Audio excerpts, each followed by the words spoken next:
ತುಂಬಾ ಜನ ನೆಲಮಂಗಲ ಸರೌಂಡಿಂಗು ಕಡಿಮೆ ಬಜೆಟ್ ಅಲ್ಲಿ BMRDA ಲೇಔಟ್ ನ ಮಾಡಿ ಅಂತ ಹೇಳ್ತಿದ್ರ. ಸೊ ನಿಮ್ಗೋಸ್ಕರನೇ ಈ ವಿಡಿಯೋ ಮಾಡಿರೋದು. ಸೊ ನೋಡಿ ನಿಮ್ಮ ಅನಿಸಿಕೆ ಏನು ಅಂತ ಕಮೆಂಟ್ ಮಾಡಿ. ನೀವೇನಾದ್ರೂ ನಮ್ಮ ಚಾನೆಲ್ ನ ಸಬ್ಸ್ಕ್ರೈಬ್ ಮಾಡ್ಕೊಂಡು ಹೋದ್ರೆ ಫ್ರೀ ರಿಜಿಸ್ಟ್ರೇಷನ್ ಮಾಡ್ಕೊಡ್ತಾರೆ.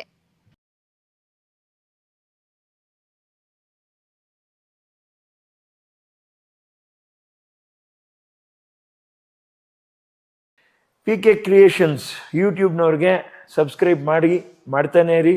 ಎಂದು ಅದು ಬಾಳ್ಲಿ, ಬೆಳಗಲಿ, ಉದ್ಧಾರ ಆಗಲಿ. ಫ್ರೆಂಡ್ಸ್, ನೀವೇನಾದ್ರೂ ಮಾದ್ವಾರ ಮೆಟ್ರೋ ಸ್ಟೇಷನ್ ಹತ್ತಿರದಲ್ಲಿ ಕಡಿಮೆ ಪ್ರೈಸ್ ಅಲ್ಲಿ ಒಂದು BMRDA ಅಪ್ರೂವ್ಡ್ ಇಂಡಿವಿಜುವಲ್ ಏಕಾತ ಇರುವಂತ ಸೈಟ್ ಏನಾದ್ರೂ ನೋಡ್ತಾ ಇದ್ದೀರಾ?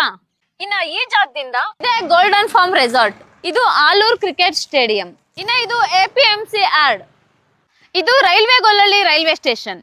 ಎಲ್ಲಾನು ತುಂಬಾ ಹತ್ತಿರದಲ್ಲಿ ಸಿಗುತ್ತೆ. ಈ ಲೇಔಟ್ಗೆ ಹತ್ತಿರದಲ್ಲಿ ಕ್ವೀನ್ ಸಿಟಿ ಇರೋದ್ರಿಂದ ಡೆವಲಪ್ಮೆಂಟ್ಗೆ ಕಾಂಪ್ರಮೈಸ್ ಆಗ್ದಂಗೆ ಡೆವಲಪ್ಮೆಂಟ್ ನ ಕೊಡ್ತಿದ್ದಾರೆ. ಇನ್ನ ಇದು ವಿಲೇಜ್ಗೆ ಅಟ್ಯಾಚ್ಡ್ ಆಗಿರೋದ್ರಿಂದ ಇಮಿಡಿಯೇಟ್ ಕನ್ಸ್ಟ್ರಕ್ಷನ್ ಮಾಡ್ಕೊಂಡು ನೀವು ಇಲ್ಲಿ ಇರಬಹುದು. Ready to registration and ready to construction. ಈ ಲೇಔಟ್ ಅಲ್ಲಿ ಕಡಿಮೆ ಇನ್ವೆಸ್ಟ್ ಮಾಡಿ ಜಾಸ್ತಿ ಲಾಭ ಪಡೆಯುವಂತ ಜಾಗ ಇದಾಗಿದೆ. ದುರ್ಗಾಶ್ರೀ ವೆಂಚರ್ಸ್ ಅವರು ಮಾಡಿರುವಂತಹ DSV ಅವನಿ ಲೇಕ್ ವ್ಯೂಗೆ ಬಂದಿದ್ದೀನಿ. ಇದು ನಿಮ್ಗೆ BMRDA ಅಪ್ರೂವ್ಡ್ ಇಂಡಿವಿಜುವಲ್ ಏಕಾತ ಇರೋವಂಥದ್ದು. ಟೋಟಲ್ ಆಗಿ ನಿಮ್ಗೆ ಸುಮಾರು 1.5 ಎಕರೆಯಲ್ಲಿ ಪ್ರಾಜೆಕ್ಟ್ ನ ಲಾಂಚ್ ಮಾಡಿದ್ದಾರೆ. 27 ಸೈಟ್ಸ್ ಬರುತ್ತೆ. ಇನ್ನ ಇಲ್ಲಿ ಸೈಟ್ ಡೈಮೆನ್ಷನ್ ಅನ್ನೋದನ್ನ ನೋಡೋದಿತ್ತು ಅಂದ್ರೆ 30-40 ಮತ್ತೆ 30-50 ಸೈಟ್ಗಳು ಕೂಡ ಸಿಗ್ತಿದೆ.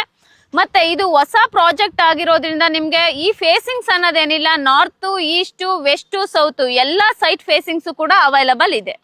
ಇನ್ನ ಈ ಲೇಔಟ್ ಡೆವಲಪ್ಮೆಂಟ್ ಅನ್ನೋದನ್ನ ನೋಡೋದಿತ್ತು ಅಂದ್ರೆ ನಿಮ್ಗೆ ಇಂಡಿವಿಜುವಲ್ ಆಗಿ ವಾಟರ್ ಕನೆಕ್ಷನ್ ಆಗಿರ್ಬೋದು, ಎಲೆಕ್ಟ್ರಿಕಲ್ ಪೋಲ್ ಆಗಿರ್ಬೋದು, ಸ್ಯಾನಿಟರಿ ಆಗಿರ್ಬೋದು, ಡ್ರೈನೇಜ್ ಆಗಿರ್ಬೋದು, 30 ಫೀಟ್ ರೋಡ್ ಆಗಿರ್ಬೋದು, ಪಾರ್ಕ್ಗಳಾಗಿರ್ಬೋದು, UGD ಆಗಿರ್ಬೋದು, ಪ್ರತಿ ಒಂದು ವರ್ಕ್ನು ಕೂಡ ಕಂಪ್ಲೀಟ್ ಮಾಡ್ಕೊಡ್ತಾರೆ. ಇನ್ನ ಈ ಲೇಔಟ್ಗೆ ಸರೌಂಡಿಂಗ್ ಡೆವಲಪ್ಮೆಂಟ್ ಅನ್ನೋದನ್ನ ನೋಡೋದಿತ್ತು ಅಂದ್ರೆ ಹಿತಚಿಂತನ ಪಬ್ಲಿಕ್ ಸ್ಕೂಲ್ ಆಗಿರ್ಬೋದು, ಕ್ರಿಶ್ಚಿಯನ್ ಸ್ಕೂಲ್ ಆಗಿರ್ಬೋದು, ಶಿವಕುಮಾರ್ ಸ್ವಾಮೀಜಿ ಎಂಜಿನಿಯರಿಂಗ್ ಕಾಲೇಜ್ ಆಗಿರ್ಬೋದು, ಮತ್ತೆ ಬೈನಾಯ್ಕನಹಳ್ಳಿ ರೈಲ್ವೆ ಸ್ಟೇಷನ್ ಆಗಿರ್ಬೋದು, ರೈಲ್ವೆ ಗೊಲ್ಲಳ್ಳಿ ರೈಲ್ವೆ ಸ್ಟೇಷನ್ ಆಗಿರ್ಬೋದು, ಇದೆಲ್ಲ ತುಂಬಾನೇ ಹತ್ತಿರದಲ್ಲಿ ಸಿಗುತ್ತೆ. ಇನ್ನ ನಿಮ್ಗೇನಾದ್ರೂ ಈ ಜಾಗ ಇಷ್ಟ ಆಯ್ತು ಅಂತ ಅಂದ್ರೆ ಡಿಸ್ಪ್ಲೇ ಮೇಲೆ ಕಾಣೋ ನಂಬರ್ಗೆ ಕಾಲ್ ಮಾಡಿ. ಕಂಪನಿ ಕಡೆಯಿಂದಾನೇ ಫ್ರೀ ಸೈಟ್ ವಿಸಿಟಿಂಗ್ ಇರುತ್ತೆ. ಇನ್ನ ನಿಮ್ಗೇನಾದ್ರೂ ಈ ಜಾಗ ಇಷ್ಟ ಆಯ್ತು ಅಂತ ಅಂದ್ರೆ ಟೋಕನ್ ಅಡ್ವಾನ್ಸ್ ಮಾಡಿ, ಡಾಕ್ಯುಮೆಂಟ್ ತಗೊಳ್ಳಿ. ಡಾಕ್ಯುಮೆಂಟ್ ಒಬ್ರಲ್ಲ ಇಬ್ರು ಲಾಯರ್ ಹತ್ರ ಚೆಕ್ ಮಾಡಿಸಿ ಓಕೆ ಆಯ್ತು ಅಂತ ಅಂದ್ರೆ ಇಮಿಡಿಯೇಟ್ ರಿಜಿಸ್ಟ್ರೇಷನ್ ಮಾಡ್ಕೊಬಹುದು. ಅಥವಾ ನಿಮ್ಗೇನಾದ್ರೂ ಬ್ಯಾಂಕ್ ಲೋನ್ ಬೇಕಿತ್ತು ಅಂದ್ರೆ ಬ್ಯಾಂಕ್ ಲೋನು ಕೂಡ ಸಿಗುತ್ತೆ. ಇನ್ನ ಪ್ರೈಸ್ ವಿಷಯ ಅನ್ನೋದನ್ನ ನೋಡೋದಿತ್ತು ಅಂದ್ರೆ ಪರ್ ಸ್ಕ್ವೇರ್ ಫೀಟ್ 2499 ಇದೆ. ಯಾರೆಲ್ಲ ನಮ್ಮ PK ಕ್ರಿಯೇಷನ್ ಯೂಟ್ಯೂಬ್ ಚಾನಲ್ ನ ಸಬ್ಸ್ಕ್ರೈಬ್ ಮಾಡ್ಕೊಂಡು ಹೋಗ್ತೀರಾ ಅವ್ರಿಗೆ ರಿಜಿಸ್ಟ್ರೇಷನ್ ಕಾಸ್ಟ್ ನೇ ಫ್ರೀ ಆಗಿ ಕೊಡ್ತಿದ್ದಾರೆ. ಸೊ ಈ ತರ ಅವಕಾಶನ ಮಿಸ್ ಮಾಡ್ಕೊಳಕ್ ಹೋಗ್ಬೇಡಿ. ಆದಷ್ಟು ಬೇಗ ಸಬ್ಸ್ಕ್ರೈಬ್ ಆಗಿ ಕೆಳಗಡೆ ಕಾಣೋ ನಂಬರ್ಗೆ ಕಾಲ್ ಮಾಡ್ಕೊಂಡು ಹೋಗಿ ವಿಸಿಟ್ ಮಾಡಿ. ಇನ್ನ PK ಕ್ರಿಯೇಷನ್ ಯೂಟ್ಯೂಬ್ ಚಾನಲ್ ಬರೀ ಯೂಟ್ಯೂಬ್ ಅಲ್ದಲ್ಲೇ ಇನ್ಸ್ಟಾಗ್ರಾಮ್ ಆಗಿರ್ಬೋದು, ಫೇಸ್ಬುಕ್ ಆಗಿರ್ಬೋದು, ಟ್ವಿಟರ್ ಅಲ್ಲೂ ಕೂಡ ಇದೆ. ಅಲ್ಲೂ ಕೂಡ ಹೋಗಿ ಫಾಲೋ ಮಾಡಿ. Thank you.